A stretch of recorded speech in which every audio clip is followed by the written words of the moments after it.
వారాహిదేవి జ్యోతిషాలయం ఎటువంటి సమస్యలకైనా ఫోన్ ద్వారానే జ్యోతిష్యం చెప్పబడును. విద్య, ఉద్యోగం, వ్యాపారం, పెళ్లి, ఆరోగ్యం, నాగదోషం, సంతానం, రాజకీయం, వామాచార దోషం, అత్తాకోడళ్ల మధ్య గొడవలు, ప్రేమించి మోసపోవడం, స్త్రీ పురుషుల వశీకరణం, ధనం నిలకడ లేకపోవడం, ఎటువంటి సమస్యకైనా 24 గంటల్లోనే పరిష్కారం చూపబడును. నెంబర్ 1 వశీకరణ స్పెషలిస్ట్ పండిత్ పవన్ నంబూదిరి, కేరళ తాంత్రిక గురువు గారు. Phone number 9043637511. ఈ రోజున ధనుసు రాశి జాతకులకు జరగబోయేది ఇదే. పెద్ద తుఫాను లాంటి వార్త వస్తుంది, వింటారు. మీ మనసులో ఈ వార్త గురించిన ఆలోచన మొదలవ్వక మానదు. ఎందుకంటే ఈ యొక్క వార్త ప్రభావం అటువంటిది. ధనుసు రాశి జాతకులకు ఏం జరగబోతుంది, ఏమిటి ఆ వార్త, ఎటువంటి ఫలితాలు ఆ వార్త వల్ల కలగబోతున్నాయి, ఈ రోజున వీరికి గోచర రీత్యా ఎలా ఉండబోతుంది తదితర అన్ని వివరాలు వీడియోలో విపులంగా తెలుసుకుందాము. ప్రధానమైన అంశాలు వీరి జీవితానికి సంబంధించి ఏ విధంగా ఉండబోతున్నాయో కూడా తెలుసుకుందాము. వీడియో మీకు నచ్చితే తప్పకుండా ఎక్కడా స్కిప్ చేయకుండా పూర్తిగా చూసి ఒక చిన్న లైక్ చేయండి. మీ లైక్ మాకు ఎంతో సపోర్టింగ్, ఎంతో ఎంకరేజ్మెంట్ గా ఉంటుంది. ఇక ఆలస్యం లేకుండా మనము వీడియోలోకి వచ్చేద్దాము. ముందుగా మా చిన్న రిక్వెస్ట్ అనుకోండి, మా చిన్న సూచన అనుకోండి. మనం ఇష్టదేవత ఆరాధన చేసుకుంటూనే కులదేవత ఆరాధన కూడా చేసుకోవాలి. కులదేవతను అస్సలు మర్చిపోకూడదు. ఎప్పుడైతే మర్చిపోతున్నామో అప్పుడే కష్టాలు, ఇబ్బందులు, సమస్యల సుడిగుండంలోకి తెలియకుండా వెళ్లిపోతున్నాము. కులదేవత అంటే మన వంశాన్ని కాపాడే తల్లి. మనం మర్చిపోయిన కులదేవత మనల్ని మర్చిపోదండి. మీరు ఏం చేస్తున్నారంటే ఆరాధన, పూజలు, కులదేవత నామస్మరణ. ఇప్పటి ఆధునిక యుగంలో కులదేవత ఎవరో కూడా తెలియని వారు ఉన్నారు. మన గ్రామాల్లో కానీ మన పెద్దవాళ్లని కానీ అడిగితే కులదేవతను గురించిన సమాచారం తెలుస్తుంది. కనీసం ఫోటో తెచ్చి పెట్టుకుని ఆరాధించుకోవడం, ఫోటో దొరకపోతే కనీసం పేరు అయినా తెలుసుకుని నిత్యం కులదేవత నామస్మరణ చేస్తూ ఉండండి. మీకు ఉండే కష్టాలు, ఇబ్బందులు, ఆగిపోయిన పనులు, సంతాన సమస్యలు, ఇంకా ఇతరత్ర ఎటువంటి సమస్యలు ఉన్నా అవన్నీ ఒక దరికి వచ్చేస్తాయి. ఇదంతా కులదేవత యొక్క అనుగ్రహము. అయితే మీ కులదేవత పేరుని మీరు మనసులో స్మరించుకుంటూ ఒక్కసారి కింద కామెంట్ రూపంలో మాకు కూడా తెలియచేయండి. మీరు, మీ కుటుంబం అష్ట ఐశ్వర్యాలతో, సుఖశాంతులతో సంతోషంగా ఉండాలంటూ మేము కోరుకుంటున్నాము. ఇక ఆలస్యం లేకుండా వీడియోలోకి అయితే మనము వచ్చేద్దాము. ఈ రాశి వారు చాలా మంచి మనస్తత్వం కలిగి ఉంటారు. అలంకార ప్రియత్వాన్ని కూడా కలిగి ఉంటారు. అందంపై ఆసక్తి అధికంగా ఉంటుంది. ఆకర్షణీయంగా కనిపించే తపన ఉంటుంది. ఈ యొక్క రాశిలో మనకి అధికంగా ఈ తత్వం కనిపిస్తూ ఉంటుంది. వీరు చెప్పే మాటే వేదంగా భావించేవారు వీరి చుట్టుపక్కల కూడా చాలా మంది ఉంటారు. వీరి తత్వం నైజం, ఒక నాయకుడికి ఉండాల్సిన తత్వము. వీరి యొక్క గుణగణాలు కూడా అలాగే ఉంటాయి. కార్యరంగంలో దూకుడుగా వ్యవహరిస్తారు. కార్యదీక్షత, దక్షత ఉంటుంది. వీరికి మంచి చెడు ఆలోచించాకే నిర్ణయం తీసుకునే గుణం ఉంటుంది. ఏ పని అయినా సరే మొదలు పెడుతూనే ఇలాగే ముగిస్తూ ఉంటారు.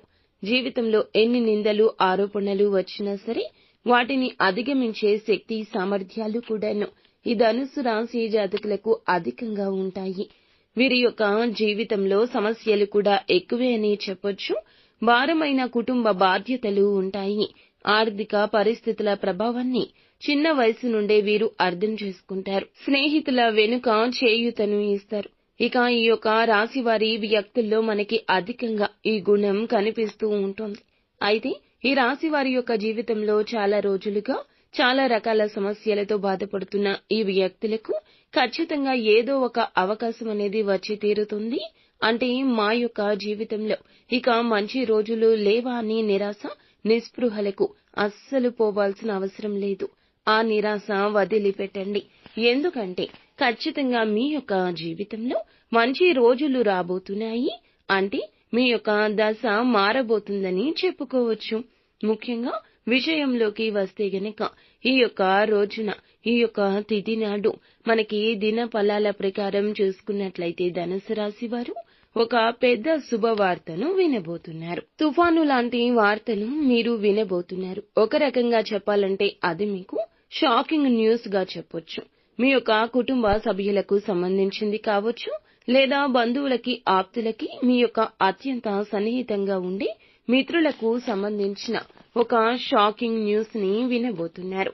అయితే వారి యొక్క జీవితంలో వారి గురించి ఉన్నటువంటి ఇటువంటి వార్త మీకు చాలా ఆశ్చర్యాన్ని కలగచేసేటటువంటిదిగా చెప్పొచ్చు. అంటే ఇది మీరు ఊహించని వార్త. అటువంటి ఒక పెద్ద తుఫాను లాంటి వార్తనైతే మీరు ఈ రోజే వినబోతున్నారు. ఇక అటువంటి వార్తను వినే అవకాశం 100% కల్పిస్తోంది. అయితే మిగిలిన అంశాలు మాత్రం ఈ రాశి వ్యక్తులకు మిశ్రమంగా ఉన్నాయండి. దీని ప్రకారంగా ఒక మార్గాన్ని భగవంతుడు మీకు చూపించబోతున్నాడు. దినఫలాల ప్రకారం ఖచ్చితంగా ఈ మార్గమైతే మీ ముందుకు రాబోతుంది, వచ్చి తీరుతుంది. వీరు చాలా రోజులుగా అనారోగ్య సమస్యలతో బాధపడుతూ ఉంటే మాత్రం ఈ రోజు కాస్తంత ఉపశమనం అనేటటువంటిది లభించబోతుంది. అలాగే కాస్త ఊరట కూడా లభించే అవకాశం ఉంటుంది. మోకాళ్ల నొప్పులతో, కీళ్ల నొప్పులతో బాధపడుతున్న వ్యక్తులకు ఈ రోజు కాస్త ఊరట లభిస్తుంది. అలాగే కొన్ని హోమ్ రెమెడీస్ లేదా చికిత్స గురించిన ఒక న్యూస్, అంటే ఇంపార్టెంట్ న్యూస్ ని అయితే ఒక వ్యక్తి నుంచి అందుకునే అవకాశం కనిపిస్తుంది. అలాగే దినఫలాల ప్రకారం ఆన్లైన్ వ్యాపారాల జోలికి వెళ్లకపోవడమే ఉత్తమం. ఎందుకంటే ఆన్లైన్ గేమ్స్ కి ఎడిక్ట్ అవ్వడం, బెట్టింగ్ యాప్ ద్వారా మీరు నష్టపోయే ప్రమాదం ఉంది. ఇటువంటి వ్యసనాలకు బానిసలయ్యే లక్షణాలు కనిపిస్తున్నాయి. ముఖ్యంగా మొక్కగా ఉన్నప్పుడే, అంటే చిన్నగా ఉన్నప్పుడే మీ యొక్క అలవాట్లు, వాటిని విడిచిపెట్టడం మంచిది. ప్రయత్నించండి.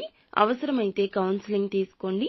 కుటుంబ సభ్యులతో ఈ విషయం గురించి చర్చించి, ఎందుకంటే మీకు వ్యసనంగా మారే అవకాశం ఉంది కాబట్టి జాగ్రత్త పడండి.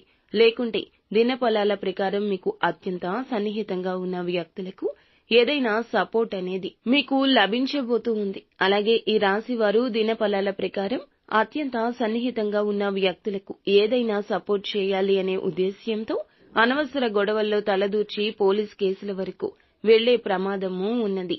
కాబట్టి ఈ అంశంలో ఈ రాశి వారు తగిన జాగ్రత్తలు పాటించాలి. అలాగే విద్యార్థులకు ఈ రోజున సమయం కొంత ప్రతికూలంగా ఉందని చెప్పొచ్చు.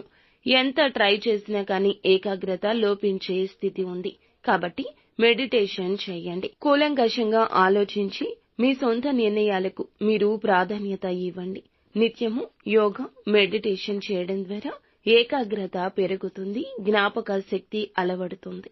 ఏదైనా పరీక్షల్లో రిజల్ట్స్ కోసం ఎదురు చూస్తున్న వారు మాత్రం అన్ని ప్రతికూలతలే వస్తాయి. ఈ రోజు మీరు మిత్రులను కలుసుకోవాలన్నా, కొద్ది కాలంగా ప్రయత్నాలు చేస్తూ ఉన్నా వారి యొక్క అడ్రస్ 3వ వ్యక్తి ద్వారా మీకు లభించే అవకాశం ఉంది. అలాగే ఎవరైతే వ్యాపారవేత్తలు ఉన్నారో కుటుంబ సభ్యుల నుంచి కూడా మీకు ఈ రోజున పూర్తి మద్దతు దొరుకుతుంది. వృత్తి జీవితానికి సంబంధించి ఒక నిర్ణయాన్ని తీసుకోగలుగుతారు. ఒక శుభవార్త రిసీవ్ చేసుకుంటారు. అలాగే ప్రతికూలత అనుకూలంగా మార్చుకోవడానికి శివారాధన నిత్యము చేసుకోండి. నిత్యము ఓం నమఃశివాయ అనే పంచాక్షరి మంత్రాన్ని పఠించుకోండి.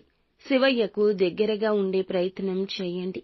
ఏ కష్టం వచ్చినా మనుషులకు కాదండి, మనం శివయ్యకు చెప్పుకోండి. ఫలితం తొందరగా వస్తుంది. విష్ణు సహస్రనామ పారాయణం కూడా నిత్యం చేసుకోండి. శుభతిథి ఉన్న మంగళవారం తిథి నాడు ఒక పొడవాటి శాలువను హనుమంతునికి సమర్పించండి. లక్ష్మీదేవిని రోజు కూడా ధూపదీప నైవేద్యాలతో ఆరాధించండి. మీకు అంతా లక్ష్మీ కటాక్షం కలుగుతుంది. అలాగే స్తోమత మేరకు దాన ధర్మం చేయండి. అపార పుణ్య ఫలాన్ని ఖచ్చితంగా పొందుకుంటారు. ఇక ఈ రోజున మిథున రాశి వారి జాతకులకు మీ యొక్క దిన ఫలాల ప్రకారం ఇలా ఉండబోతుంది. రాత్రి 7 గంటలు దాటాక నిప్పు లాంటి నిజం అనేది ఈ విధంగానే తెలుస్తుంది. ఎప్పుడైనా మన జాగ్రత్తలో మనముండాలి. మంచి వచ్చిందని ఉప్పొంగిపోయి ఎదుటి వారికి వాగ్దానాలు మాత్రం చేయొద్దు. ఈ రోజున ఎవరికి ఏ విషయంలో మీరు ఆనందంగా ఉన్నప్పుడు ఏ మాట సాయం కానీ, చేతి సాయం కానీ, ఏ సహాయము కూడా చేయొద్దు. అది మీకు వెనుదిరిగి కష్టంగా వస్తుంది, నష్టం జరుగుతుంది. కావున అప్రమత్తంగా ఉండండి. ఎదుటి వారితో మాట్లాడే విషయంలో జాగ్రత్తగా ఉండండి. అంతా మంచి జరుగుతుంది. నిత్యము మాత్రం పరమశివుణ్ణి దర్శించుకుని ధ్యానించుకోండి. వీలు లేకపోతే సోమవారం తిథి నాడు అయినా పరమశివుణ్ణి దర్శించుకునే ప్రయత్నం చేయండి. కనీసం చెంబుడు నీటితో అయినా పరమశివునికి అభిషేకం చేయించండి. అంతా మంచి జరుగుతుంది.